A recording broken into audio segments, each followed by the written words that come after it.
بسم اللہ الرحمن الرحیم۔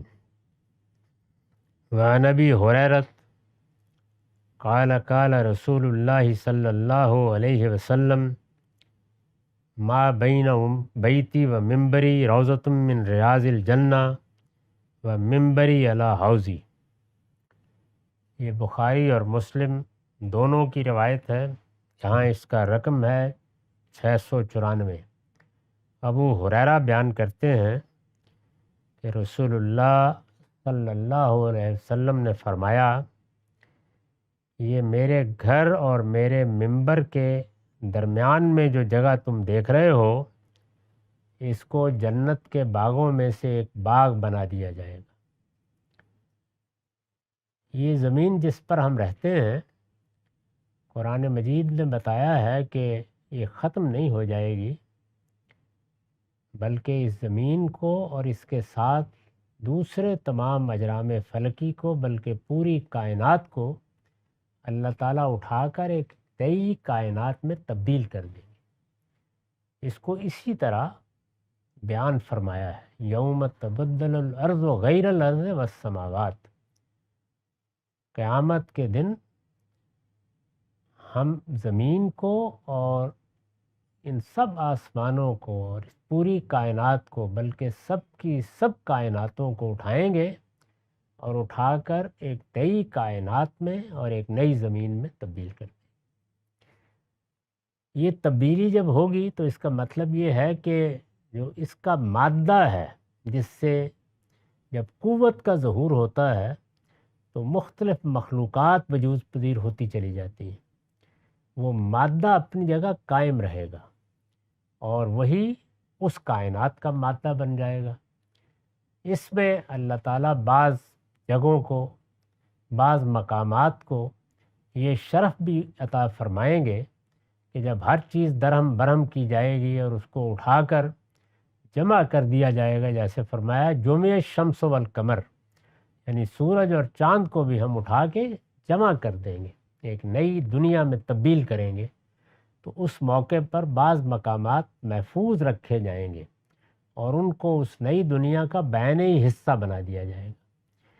اسی میں رسول اللہ نے فرمایا کہ یہ جگہ بھی ہے۔ ظاہر ہے کہ اس طرح کی جگہیں، اس طرح کے مقامات اور بھی ہو سکتے ہیں، اور اللہ کے پیغمبروں نے ہو سکتا ہے کہ اپنے اپنے زمانے میں ان کی خبر اپنے ماننے والوں کو دی ہو۔ رسالت مآب نے بھی یہ خبر دی۔ اس میں شبہ نہیں ہے کہ اللہ تعالیٰ نے اس سرزمین کا، جس کو ہم مکہ کہتے ہیں، انتخاب کیا۔ پھر اسی کے انتخاب کے نتیجے میں ایسے حالات پیدا ہوئے کہ رسالت مآب صلی اللہ علیہ وسلم یثرب چلے گئے۔ اس طرح آپ کا مستقر بننے کا شرف اس سرزمین کو حاصل ہوا۔ آپ کی دعوت وہاں برگ و بار لائی، اس میں بہت غیر معمولی معرکے ہوئے۔ وہی جگہ ہے کہ جہاں پھر آپ دنیا سے رخصت ہوئے اور آپ کو وہاں دفن کیا گیا۔ تو یہ جگہ کیا ہے؟ اس میں اگر آپ دیکھیں تو جس جگہ پر رسالت مآب صلی اللہ علیہ وسلم کا ممبر رکھا گیا ہے، اس کے بالکل ساتھ ہی آپ کا مصلی ہے۔ وہ جگہ موجود ہے، اس کو اسی طرح متعین رکھا گیا ہے جہاں آپ نماز پڑھاتے تھے۔ سیدنا صدیق نے صرف یہ کیا ہے کہ آپ کی سجدے کی جگہ پر دیوار کھڑی کر دی ہے تاکہ وہاں کسی کے پاؤں نہ آئیں۔ اس طرح آپ تھوڑا سا پرے ہو کر، عام طور پر امام جماعت کی قیادت کرتا ہے۔ تو رسالت مآب صلی اللہ علیہ وسلم کا حجرہ اگر آپ کھڑے ہوں تو آپ کے بائیں ہاتھ آئے گا، اور وہی جگہ ہے جہاں سے آپ چل کے روزانہ نماز کے لیے آتے تھے، مسجد میں بیٹھتے تھے، بات کرتے تھے۔ گویا آپ کے قدم اس سرزمین پر پڑتے رہے ہیں، اسی میں زیادہ تر مجالس ہوئی ہیں، اور وہی جگہ ہے جس کو اب متعین رکھا ہے مسلمانوں نے۔ اس کا اندازہ بھی کیا جا سکتا ہے اور ہر آدمی اس کو دیکھ بھی سکتا ہے جا کر۔ اب تو بہت ہجوم ہو گیا، لیکن لوگ وہاں بیٹھتے بھی ہیں، نوافل بھی پڑھتے ہیں۔ وہی جگہ ہے جس میں وہ ساری دعوت مختلف مراحل سے گزری ہے۔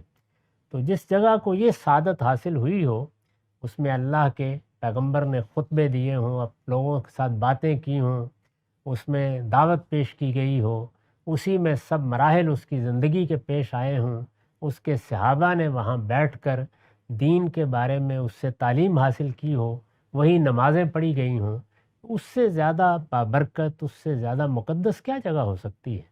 تو اللہ تعالیٰ اس جگہ کو اگر یہ شرف عطا فرمائیں گے کہ اس کو بین ہی اٹھا کر جنت کا باغ بنا دیا جائے گا، تو یہ کوئی ایسی بعید بات نہیں ہے۔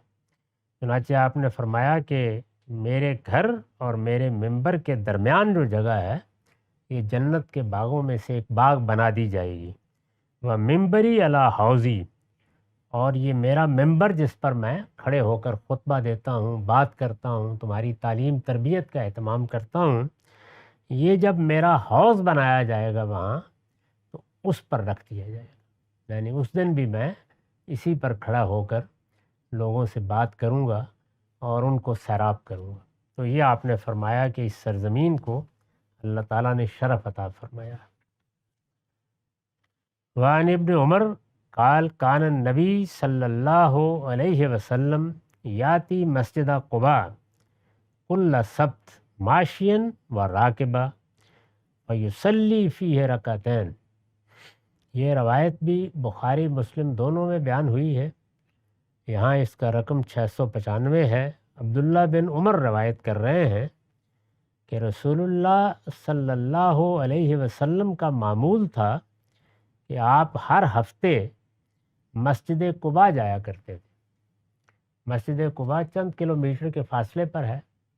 یہ وہی جگہ ہے جہاں سب سے پہلے جا کر آپ نے پڑاؤ کیا تھا۔ اسی جگہ مسلمانوں نے یہ پہلی مسجد بنائی تھی۔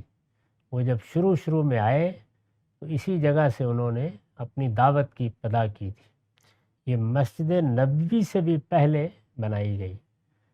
آپ اپنے اوپر اس مسجد کا یہ حق سمجھتے تھے کہ جائیں اور ہفتے میں کم سے کم ایک دن ان لوگوں سے بھی ملیں جو وہاں آباد تھے، جنہوں نے ابتدا میں استقبال کیا تھا، اور اس مسجد میں بھی نماز پڑھیں۔ تو یہ فرماتے ہیں کہ یہ معمول تھا کہ مسجد قباء میں رسالت مآب صلی اللہ علیہ وسلم ہر ہفتے کو جاتے، اور سواری میسر ہوتی تو سواری پر جاتے، اور میسر نہ ہوتی تو پیدل چلے جاتے، یعنی معمول میں فرق نہیں آنے دیتے تھے، اور وہاں جا کر آپ مسجد میں 2 رکعتیں پڑھا کرتے تھے۔ اس میں بھی ظاہر ہے یہ بتانا مقصود ہے کہ اس مسجد کو آپ نے فراموش نہیں کیا، اپنی مسجد بنا لی، اس کے بعد بھی اس میں آنا جانا رہا، اور یہ مسجد چونکہ پہلا مستقر تھی تو آپ نے اس کو یہ عزت بھی بخشی کہ اس میں آ کے 2 رکعتیں ہر ہفتے پڑھتے تھے۔ چنانچہ اس میں مسلمانوں کے لیے بھی یہ ترغیب ہے کہ اگر ان کو اللہ توفیق دے تو اپنے پیغمبر کے اسوے کی پیروی میں وہاں جائیں، اور ویسے تو ہر مسجد میں جا کر 2 رکعت نماز پڑھنی چاہیے، لیکن وہاں خاص اہتمام سے یہ 2 رکعت نماز پڑھیں۔ وعن ابی ہریرۃ قال قال رسول اللہ صلی اللہ علیہ وسلم احب البلاد اللہ مساجدها وابغض البلاد اللہ اسواقها۔ یہ مسلم کی روایت ہے، یہاں اس کا رقم 696 ہے۔ ابو ہریرہ بیان کرتے ہیں کہ رسول اللہ صلی اللہ علیہ وسلم نے فرمایا، اللہ کو جو جگہ سب سے زیادہ پسند ہے وہ مسجدیں ہی ہیں۔ یہ سارا باب مساجد کا باب ہے، چنانچہ اس میں مسجدوں کے بارے میں یہ بھی بیان کیا گیا ہے کہ وہ اللہ کی کتنی پسندیدہ جگہ ہیں۔ وہ جگہ جو مسلمان اپنے محلے میں متعین کر لیتے ہیں کہ یہاں ہم اللہ کی عبادت کیا کریں گے۔ اللہ تعالیٰ جب کسی جگہ کو اپنے لیے منتخب کرتے ہیں یا اپنے کسی کام کے ساتھ خاص کرتے ہیں تو اس جگہ کو مقدس کہتے ہیں۔ یہ خود تعبیر اللہ تعالیٰ کی اختیار کی ہوئی ہے۔ چنانچہ پوری ارض فلسطین کے بارے میں فرمایا ہے کہ یہ الارض المقدسہ ہے۔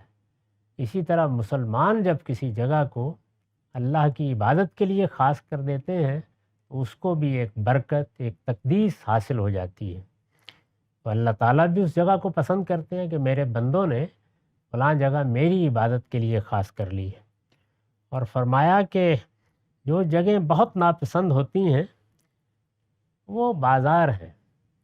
بازاروں میں لوگ بیٹھے ہوتے ہیں، کیونکہ تجارت کا بازار گرم ہوتا ہے، ہر آدمی کچھ نفع کمانے کے شوق میں کہیں جھوٹ بول رہا ہے، کہیں بددیانتی کر رہا ہے، کہیں کسی کو دھوکہ دے رہا ہے۔